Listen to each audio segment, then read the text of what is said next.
कमला एक बहुत स्वार्थी महिला है। उसने पैसों के लिए एक ऐसे इंसान से शादी की जो पहले से शादीशुदा और एक बच्चे का पिता भी था। कमला के पति को मरे हुए एक अरसा बीत गया है।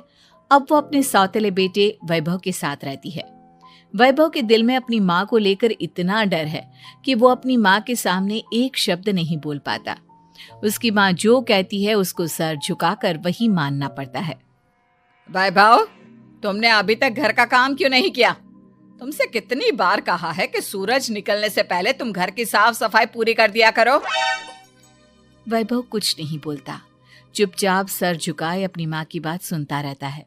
तभी पास में खड़ा नौकर सुखराम कहता है, मालकिन, वैभव बाबा को रात से तेज बुखार है, इसलिए वो सुबह जल्दी उठ नहीं पाए। उनके बदले मैं घर की साफ सफाई कर देता हूँ। इसे कोई बुखार नहीं है। मैं इसे अच्छी तरह से जानती हूँ। ये सब काम न करने के बहाने हैं। सुखराम काका, बोल दो इसे, सारे घर का काम यही करेगा। और इससे समय पर अपना काम पूरा नहीं किया तो इससे आज का खाना भी नहीं मिलेगा। मगर मालकिन, वैभव बाबा की सच में ही तबीयत खराब है, आप एक बार देख तो लीजिए। कमला बिना कुछ बोले वहां से चली गई और बेचारा वैभव तेज बुखार में भी काम करता रहा। कमला वैभव की शादी एक ऐसी लड़की से कराना चाहती थी जो अनपढ़ हो और कमला से इसी तरह डरे जिस तरह वैभव डरता है, ताकि वैभव की सारी जायदाद और धन दौलत उसकी मुट्ठी में रहे।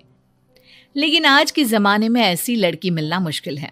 कमला कार में यही सब कुछ सोचती जा रही थी कि तभी रास्ते में, अरे ड्राइवर, तुमने कार क्यों रोक दी? और ये इतना शोर कैसा? मैडम, आगे कुछ बंजारों का खेल चल रहा है, इसलिए भीड़ लगी है। मैं अभी भीड़ को साइड में करवाकर कार निकालता हूँ। ड्राइवर भीड़ को साइड करके कार निकालने की कोशिश करने लगा कि तभी कमला की नजर रस्सी पर चल रही एक फुलवा नाम की बंजारन पर पड़ी।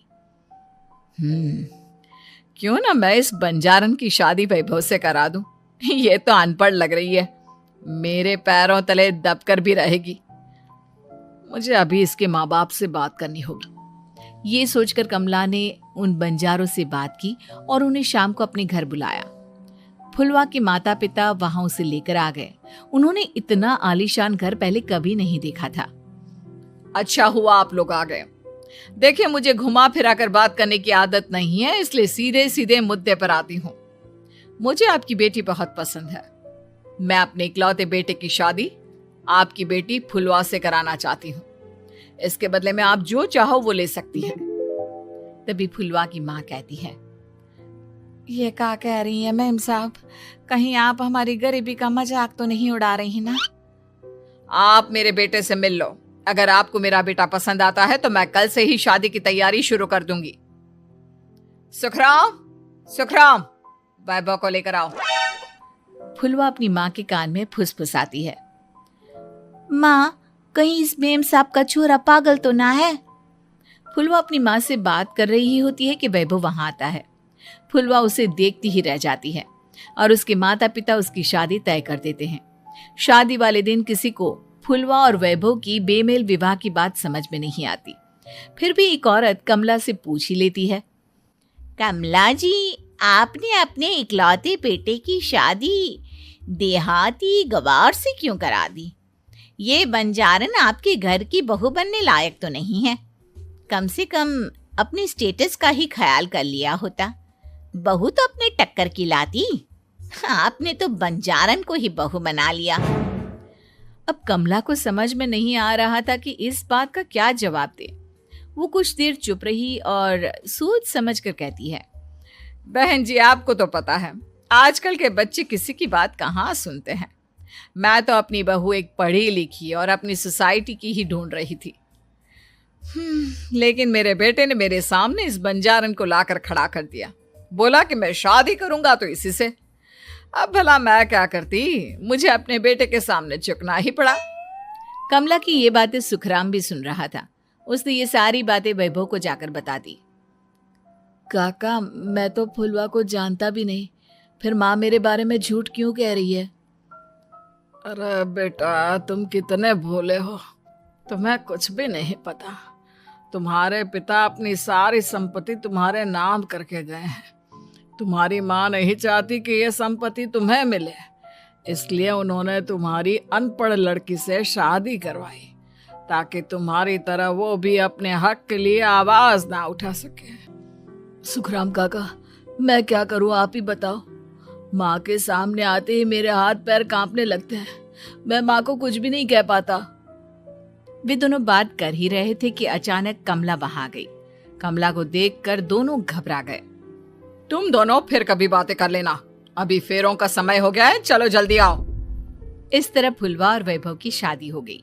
अगले दिन कमला ने फुलवा को बुलाया और उसे नसीहत देने लगी। देख बंजारन, तुझे मैंने अपनी बहू बना तो लिया है, लेकिन तुझे इस घर में आंख कान मुंह बंद करके रहना होगा। घर का काम कर और अपने पति से मतलब रख, समझी? कमला का ऐसा रवैया फुलवा को बिल्कुल समझ में नहीं आया। उसने वैभव से इस बारे में बात की। सुनिए ना, माँ जी ने जिस तरह मुझसे बात की मुझे अच्छा नहीं लगा। शादी से पहले तो वो मुझसे बहुत अच्छे से बात कर रही थी, लेकिन शादी के बाद उन्हें क्या हो गया? तुम ज्यादा मत सोचो, जैसा माँ कहती है वैसा ही करो। ये कहकर वैभव वहां से चला गया। अगले दिन वैभव को घर के नौकरों की तरह काम करता देख फुलवा को बहुत हैरानी हुई। फुलवा ने इस बारे में सुखराम काका से बात की तो सुखराम काका ने फुलवा को सारी बात बता दी। अब फुलवा को समझ में आ गया कि उसकी सास ने एक बंजारन को बहू क्यों बनाया। एक दिन वैभव घर का काम कर रहा था, तभी उससे कांच की प्लेट टूट गई। किसने गिराई ये कांच की प्लेट? वैभव को वहां खड़ा देख कमला ने छड़ी से उसे मारना शुरू कर दिया। उसके पैर में कांच चुभ गया और खून बहने लगा, लेकिन फिर भी कमला उसे मारे जा रही थी। ये देखकर फुलवा ने कमला के हाथ से छड़ी छीन ली और तोड़कर फेंक दी। बंजारन, तेरी इतनी हिम्मत, तूने मेरे हाथ से छड़ी छीनी? कमला फुलवा को थप्पड़ मारने ही वाली थी कि फुलवा उसका हाथ पकड़ लेती है। ओ सस माँ, मैंने मॉम की गुड़िया ना समझ लियो। बंजारन हो बंजारन, ईंट का जवाब पत्थर से देना जानती हूँ। आज के बाद मेरे या वैभव जी के ऊपर हाथ उठाने की सोचियो भी ना, समझी ससु माँ? ये कहकर फुलवा वैभव को लेकर वहां से चली गई। उसने वैभव के पैर पर पट्टी बांधी, उसके आंसू पोंछे। वैभव ने पहली बार किसी के दिल में अपने लिए इतना प्यार महसूस किया। अब फुलवा वैभव का हर काम में हाथ बटाती, उसका बहुत ख्याल रखती। इस तरह दोनों बहुत ज्यादा नजदीक आ गए। वहीं दूसरी ओर कमला सारी जायदाद अपने नाम करने की साजिश करने लगी। और एक दिन, वैभव, वैभव, जल्दी बाहर आओ। कमला की आवाज सुनकर वैभव और फुलवा अपने कमरे से बाहर आ गए। जी माँ, आपने बुलाया? ये ले, इन कागजों पर साइन कर दे। वैभव कागजों पर साइन करने ही वाला था कि फुलवा वैभव के हाथ से पेन छीनकर कहती है, ना वैभव जी, आप इस पर हस्ताक्षर नहीं करेंगे। आओ बंजारन, मैं तुझसे बात नहीं कर रही। ये बात मेरे और मेरे बेटे के बीच की है। चुपचाप पेन दे दे, नहीं तो तेरी खाल उधेड़ लूंगी। ससु माँ, बंजारन की खाल इतनी भी ढीली ना होवे कि कोई भी उधेड़ लेवे। जो यकीन ना आता हो तो देख ले उतार के। और हाँ, बंजारन जरूर हूँ पर अनपढ़ ना हूँ। मैंने भी पता है कि किसी भी कागज पर साइन करने से पहले उसे अच्छी तरह पढ़ लेवे हैं। पेन देती है या नहीं? ये कहकर कमला फुलवा को मारने आई तो फुलवा ने कमला को धक्का दे दिया और वो नीचे गिर गई। कमला डरकर वहां से भाग गई। अब फुलवा ने वो कागज उठाए और वैभव के साथ सीधा वकील के पास चली गई। वकील ने वो कागज देखी और फुलवा को बताया, वैभव के पिता की सारी जायदाद और संपत्ति वैभव के नाम है, लेकिन वैभव की सौतेली माँ इस संपत्ति को अपने नाम कराना चाहती है, इसलिए इन कागजों पर वो साइन करा रही थी।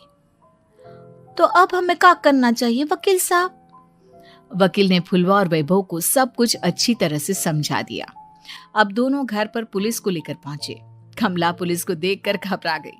पुलिस ने कहा, आपके नाम की कंप्लेंट हुई है, आपको हमारे साथ थाने चलना होगा।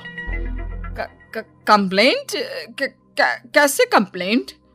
आप अपने सौतेले बेटे पर बहुत अत्याचार करती हो, धोखे से सारी जायदाद अपने नाम करा रही थी।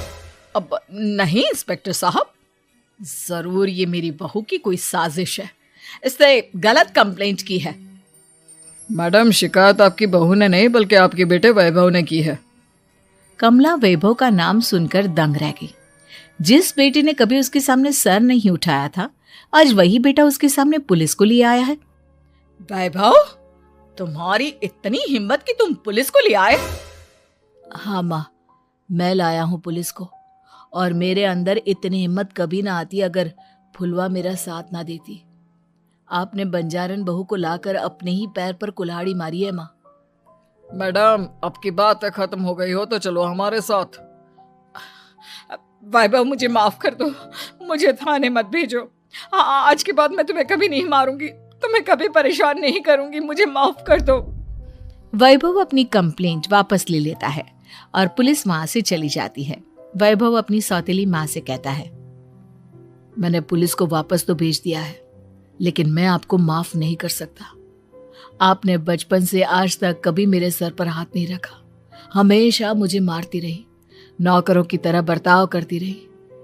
आप इस घर में नहीं रह सकती, चली जाइए यहां से। कमला घर छोड़कर चली गई और सड़क किनारे खड़ी होकर सोचने लगी, काश मैंने वैभव को माँ की तरह प्यार किया होता तो आज मैं इस तरह से बेसहारा ना हो जाती।